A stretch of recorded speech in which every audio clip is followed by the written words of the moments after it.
Good afternoon, guys. Just sitting in the kitchen, updating the laptop. We're gonna need it because I'm going to do another video on tarot cards. We did one of these back in March. Yesterday, I was doing a session on the deck on Uncle Harve. However, our murder victims kept coming through. We heard Carol, Ian, Jack, Black numerous times. He shot me, murdered, and on and on and on. And all the things we always hear about this case. So I thought, well, they've got messages they want to get through to us. I rewatched the last tarot card video I did, and it was pretty damn interesting. It piqued my interest to do it again. So we've got our full deck of cards. We're going to shuffle these up. Remember, I don't do tarot card readings normally. So that's why I'm updating the laptop, because we're going to use the online What Do Regular Cards Translate into Tarot Cards website. I've got a couple of them saved, and we're going to run some Spirit Box apps at the same time. Also, bubbling away in the background here is the fish tank, which is low on water, so we may get some responses on that as well. Crazy shit, let's do this!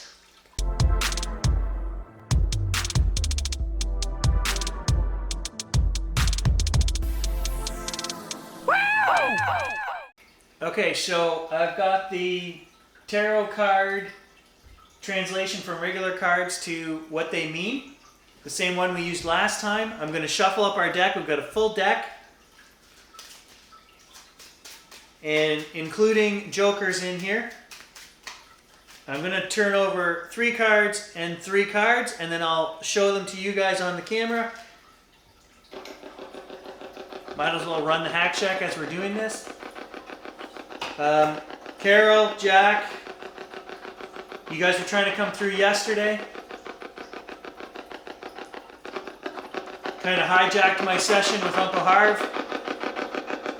I'm inviting you guys to come through. It's been a couple of months since I've tried to speak with them. I have a new contact, and I've briefly mentioned her before. I don't want to give out her name. She actually is a journalist, a writer, and an investigator. She has hundreds of articles on this case. She wants to share her information with me. She's a family member, and she actually went to school with some of these guys, including those that were, tried for murder in this case. So she wants to remain anonymous for now. But she's a writer, I'm a writer, and where I want to go with this is I'm like, we need to get a movie made of this story. It's unbelievable to me that there is no movie made on this. And I don't know which route to go, whether it's the real story of these guys and just what happened to them back in 1969. That is what I would love to do. But the problem there is you'd be sued by all of these police family members and investigators and the other people's families that were involved in the case that didn't go to prison, right? And what are we basing all of this on? We're basing this on a freaking spirit box. But the things they're telling us are so crazy and so real that I have to believe there's more to this. So do you tell that story, which is just the real story, and you change all of the names and everything? Or do you tell the story of a modern day investigator who gets drawn into this, and he's being led by the spirits to uncover the truth from a murder case from 60 years ago? That's my story. That is what I've been presenting to you guys on YouTube in the 40 videos that we've made. It's real. The things they say are real. I think I need to work with my new contact, and I sent her a message this morning saying, give me a call. I want to talk to you. I have a question to ask you. And the question I want to ask her is, do you want to help me write a movie script? Do we want to get this out there? And she knows tons of things and history and the people that I don't actually know. And so once I see all of the files of things that she has, my mind might be made up on a few of these things that are unclear to me. So I need to have some meetings with her. She wants to do that. She knows my aunt from back in the day. I think they went to school together. But we're going to do brunch, and then we're going to look at some files, and this case is moving forward. But I also need to move this movie forward, and I don't know how. So the next step is to talk to her, and maybe we need to write the movie first is the first step.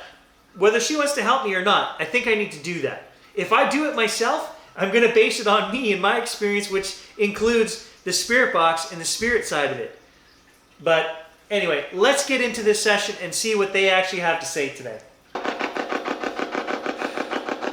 Sending out white light, thinking of Carol and Jack, trying to connect to them. Inviting them to influence their story through these cards and give me information that we have not received to this point. Tell the story, add to the story, point me in a direction of some real proof, some evidence that I can find, something that I can chase, track down, investigate. Here we go, 6 cards. So there is a part 1 to this video. We did it back in March, months ago. I suggest you guys go watch that because again, it told a lot of the same things that have been said to us before, that there was an assault, there was a rape, Black murdered us, killed her, killed the son, she was pregnant with his baby. They told the whole story again in that session. And as we were turning these over, the majority of the cards we got were hearts, were all about emotions and feelings. And when we're dealing with a murder case, that's exactly what we're going to get. They can't seem to let it go. They want their story told, and I'm the vehicle that they're using to do that. So we're going to switch back and forth between Hijacked and Necrophonic today. Somebody confirm that you guys are here. Let me know.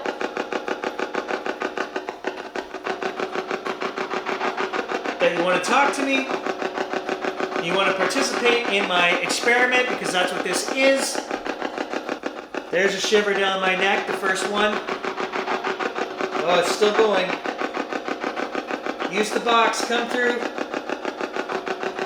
Say hello to everybody who's watching. Okay, I'm getting mad shivers down the back of my neck here, guys. They've had ample opportunity to come through here. At least 6 or 7 minutes. No messages on Hack Shack. I'm going to switch over to Necrophonic, and I'm going to get their take before we turn over the first card here.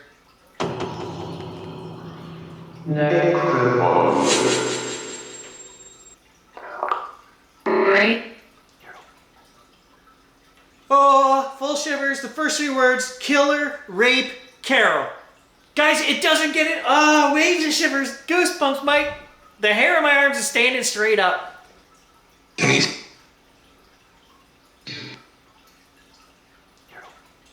Carol again.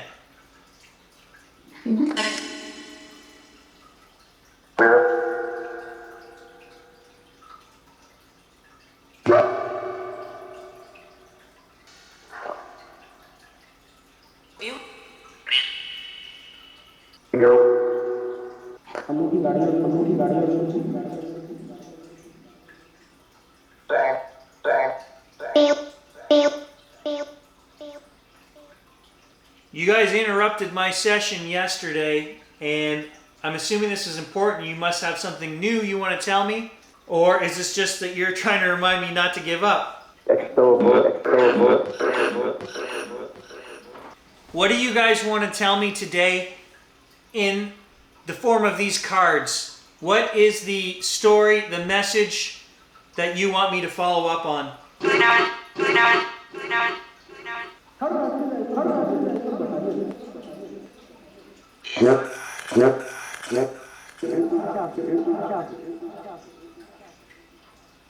Okay, I'm going to turn over the first card. And again, I don't know what any of these mean. We're going to have to look them up after the fact on the computer. Jack of Hearts. It's another heart. That doesn't surprise me.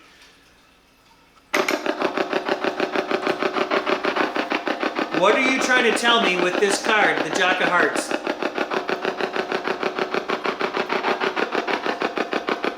It's weird. I put it here and it jumps forward. This is weird. Look at this thing.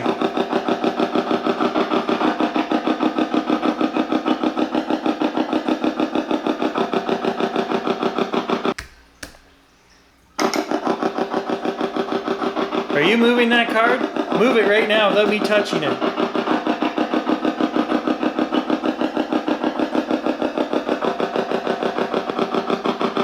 at this thing.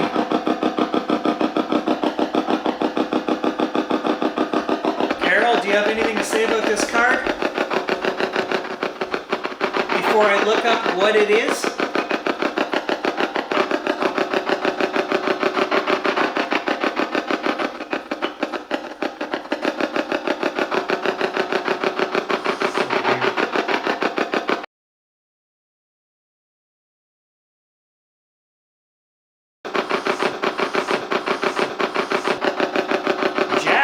Is this your card? Did you pick this card?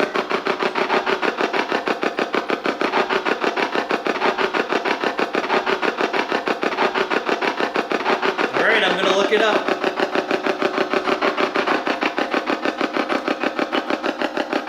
So hearts is cups, feelings. We know that because we got a lot of those the last time we did this. They were pretty much all hearts.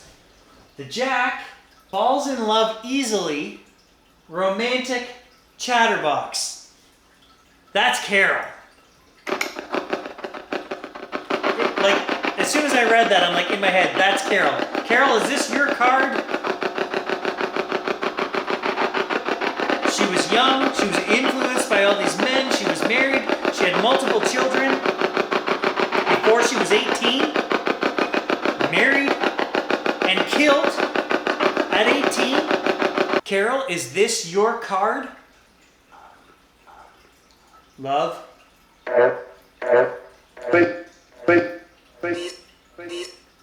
Carol, were you unlucky in love? Were you betrayed by most of the men in your life?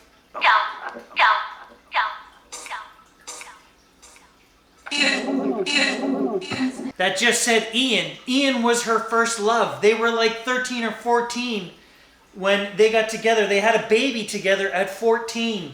That just said Ian, and it's talking about true love and falling in love easily. And this, I'm getting a shiver. This is her card. All right, I'm going to move on to the next card.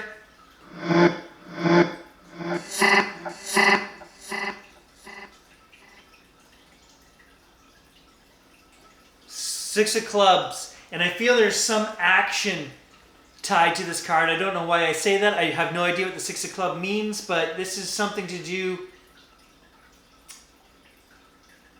This isn't a feeling thing. This is an action card. Something to do with. I don't know what to do, but it's not feeling.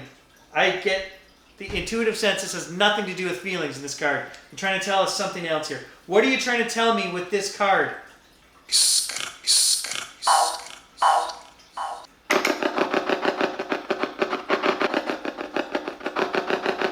Jimmy, was this your card?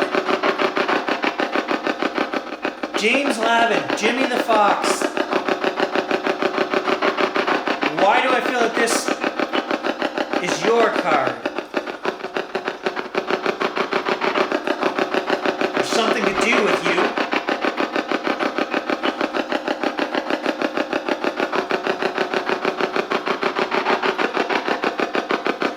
Six of clubs, let's see what it is. Oh, friggin' God.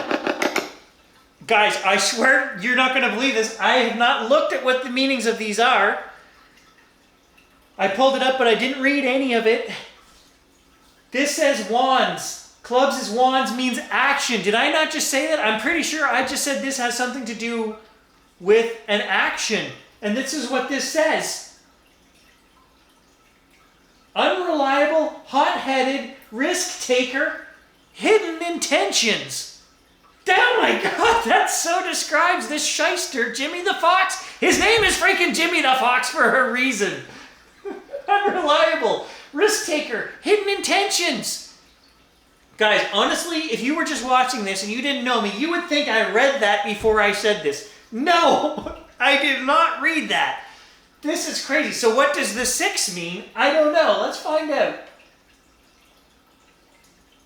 Success, victory, expectations, pressure. I don't know what any of that means or has to do with Jimmy. Was he being pressured by somebody? Obviously, they all were. They all had these ties, the darker side of the mafia. The police were after them every day for all the things they'd done. 2,000 and some burglaries and break-ins were tied to these guys. Robbing a bank, shooting the bank manager. So many things to go into this story. This is why I keep saying, guys, there is a movie waiting to be made here.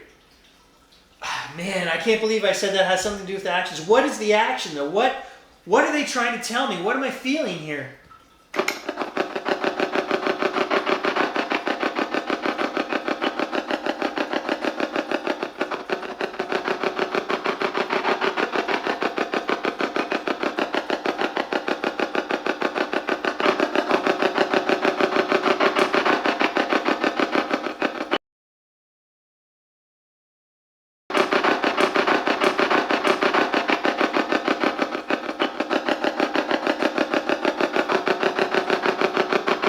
Setup man.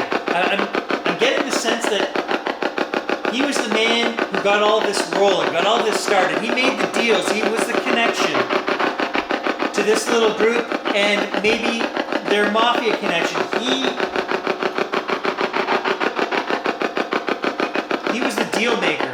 That's the word I'm going to use. That's coming to my mind. Deal maker. Jimmy the Fox was the deal maker.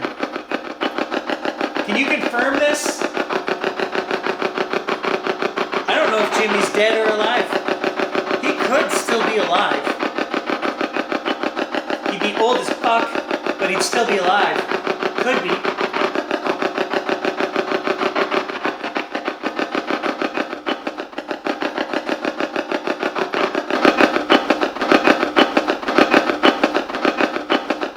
Wait, what? I hear it say, I live.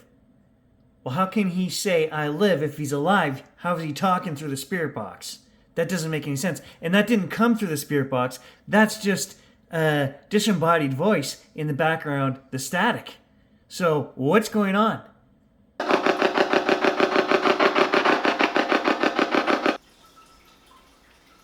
Was Jimmy the deal maker?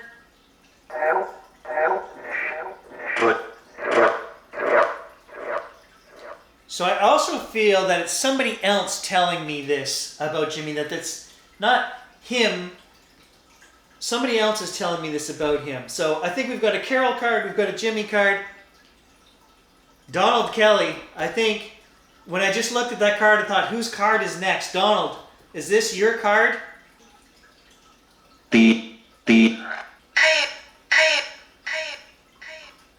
Pay him. We had this exact card in the last reading that we did, the upside down Joker. And after I remember, it means wasted potential or no potential. Let's just, because we had this one before, I'm going to look it up right now again.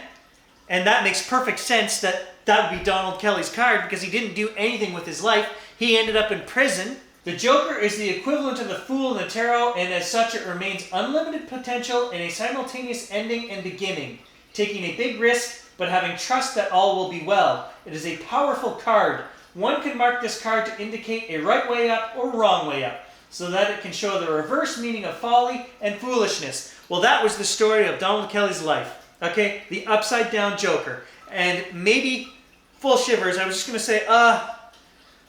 to say that maybe this was Donald telling us this exact thing in the last video. His life was a tragedy of stupid decisions, bad choices. Everything about this guy was because of poor choices. The people that talk about him say that he wasn't a cold-blooded murderer. He was just out of control, that the rules didn't apply to him. He was crazy. He could do what he wanted. He did what he wanted. He just bucked authority every chance he got. It didn't end well for him because he spent the rest of his life in prison. That is Donald Kelly's card 100%, and I called it before we even flipped it frickin' over.